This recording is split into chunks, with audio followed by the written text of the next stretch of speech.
Pendekar Legenda Sembilan Langit. Bab 23.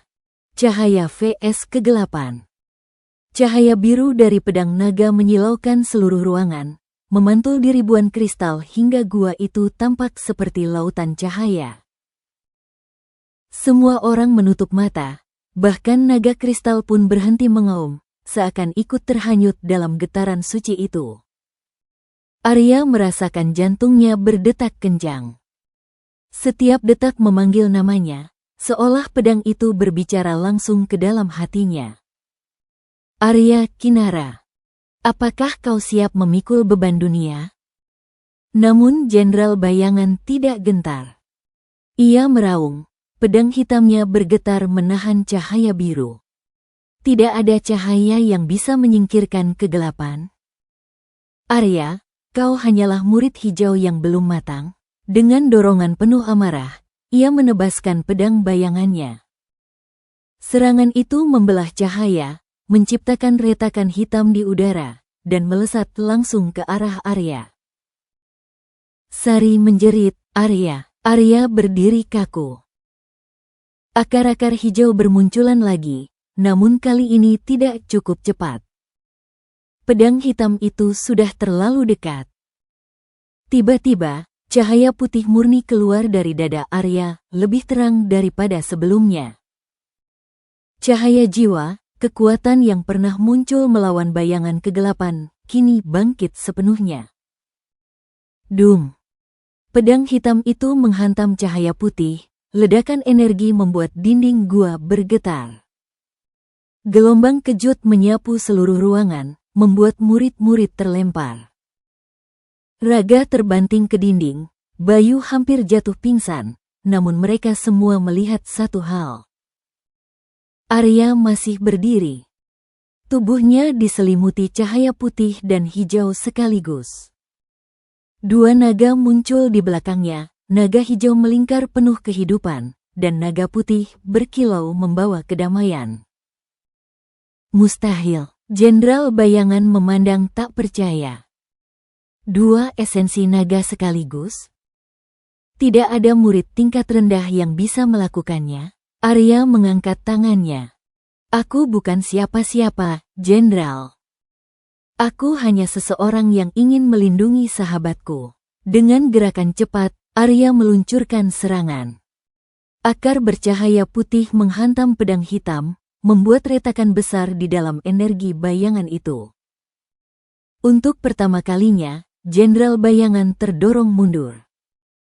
Guru Kelam, yang sejak tadi menahan pasukan kecil kultus, menatap dengan mata berkaca-kaca. Itu cahaya jiwa sejati. Anak ini benar-benar pewaris Kinara. Namun Jenderal Bayangan belum menyerah. Aura hitam di tubuhnya semakin pekat, membentuk sayap raksasa. Kalau begitu, aku akan menghancurkanmu dengan jurus terakhirku. Biar aku tahu, seberapa jauh cahaya hatimu bisa bertahan. Ia terbang ke udara, pedangnya memanjang menjadi bilah bayangan setinggi gua. Gelombang kegelapan menelan semua cahaya biru kristal, membuat ruangan berubah gelap gulita. Arya menatap sekeliling. Teman-temannya sudah tidak sanggup melawan. Guru Kelam terengah-engah, Wira Samudra berlutut kehabisan tenaga. Semua bergantung padanya. Liontin giok di dadanya kembali bergetar. Suara lembut terdengar lagi. Arya, cahaya sejati bukan berasal dari pedang, tapi dari hatimu. Jangan takut, karena kegelapan hanya bayangan yang akan hilang saat cahaya hadir. Arya menghela napas panjang, lalu menutup matanya. Ia merasakan denyut kehidupan di sekitarnya, Sari, Raga, Bayu, Guru Kelam, semua orang yang ia ingin lindungi. Ketika membuka mata, cahaya putih menyilaukan keluar dari tubuhnya, bercampur dengan hijau esensi alam. Dua naga di belakangnya bersatu, berubah menjadi satu sosok naga bercahaya putih hijau yang mengaum keras menantang kegelapan. Arya mengangkat tangannya ke langit, lalu menebaskan ke depan. Jurus cahaya jiwa. Penetrasi kehidupan, naga putih hijau melesat, menabrak pedang bayangan raksasa itu. Dar. Benturan dahsyat mengoyak ruang kristal, membuat sebagian dinding runtuh. Suara raungan dan teriakan bercampur jadi satu. Bab 24. Tekad melindungi. Asap dan debu perlahan memudar. Semua orang menahan napas, menanti siapa yang masih berdiri setelah benturan dahsyat itu. Siluet Arya tampak goyah.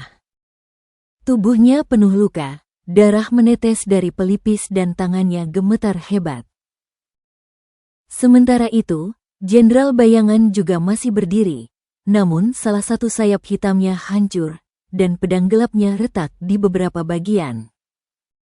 Kau benar-benar merepotkan, geram Jenderal Bayangan.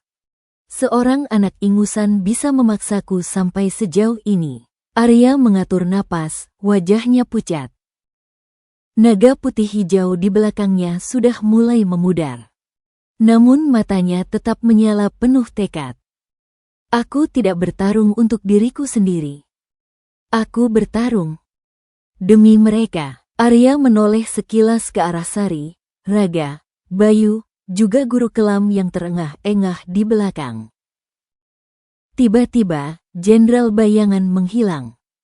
Dalam sekejap, ia muncul tepat di depan Sari, pedang hitamnya terangkat tinggi.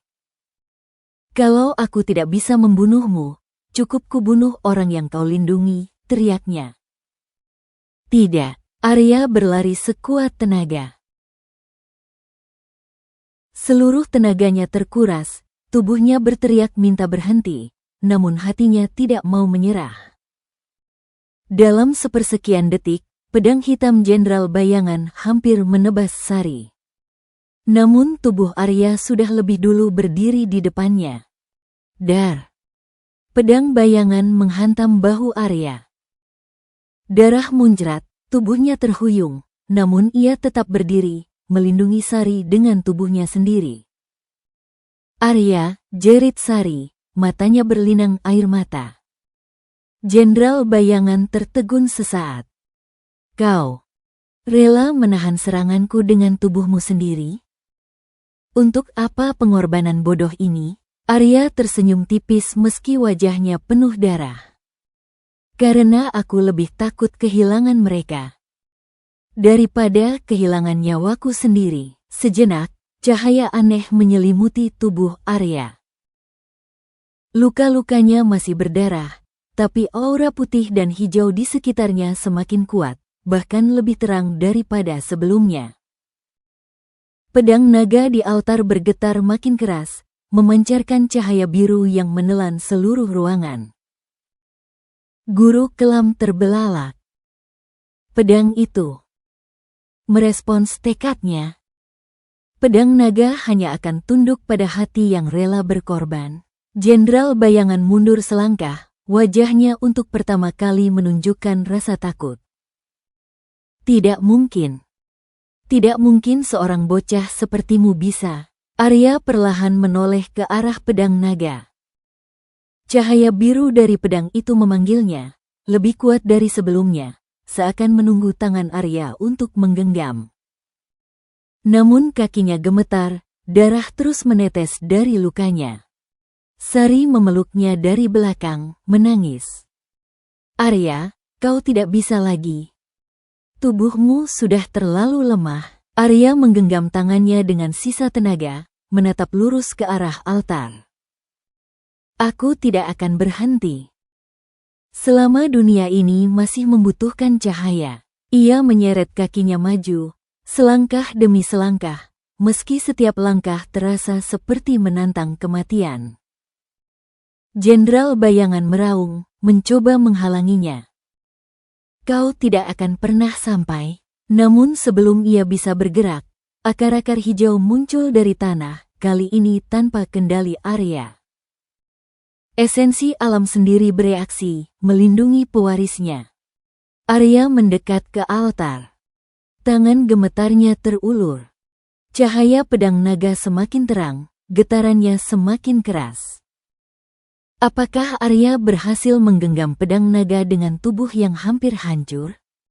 Atau pengorbanannya akan menjadi akhir hidupnya di ruang kristal itu?